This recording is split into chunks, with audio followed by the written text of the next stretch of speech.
Zimbabwe పర్యటనను శ్రీలంక విజయంతో ఆరంభించింది. 3 మ్యాచ్ల సిరీస్లో భాగంగా శుక్రవారం జరిగిన తొలి వన్డేలో శ్రీలంక 7 పరుగుల తేడాతో జింబాబ్వేను ఓడించింది. చివరి వరకు హోరాహోరీగా సాగిన పోరులో ఆతిథ్య జట్టుపై లంకేయులు పైచేయి సాధించారు. దీంతో 3 మ్యాచ్ల సిరీస్లో 1-0 ఆధిక్యంలో శ్రీలంక దూసుకెళ్లింది. కాగా 299 పరుగుల లక్ష్య ఛేదనలో 49 ఓవర్లు ముగిసేసరికి జింబాబ్వే 289 ఫర్ 5తో నిలిచింది.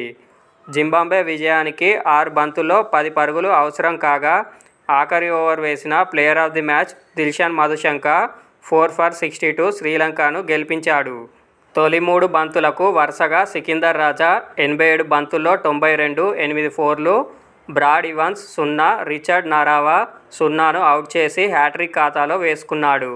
మిగిలిన 3 బంతుల్లో 2 పరుగులు మాత్రమే చేయగలిగిన జింబాబ్వే 7 పరుగుల తేడాతో ఓడింది.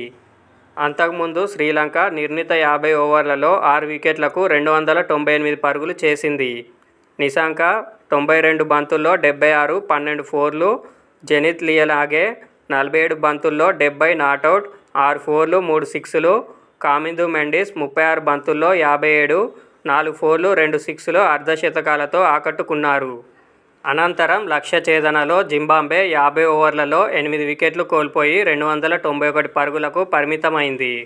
బెన్ కరెన్ 90 బంతుల్లో 70, 8 ఫోర్లు, కెప్టెన్ సీన్ విలియమ్స్ 54 బంతుల్లో 57, 7 ఫోర్లు, 2 సిక్స్లు, హాఫ్ సెంచరీలతో సత్తా చాటారు.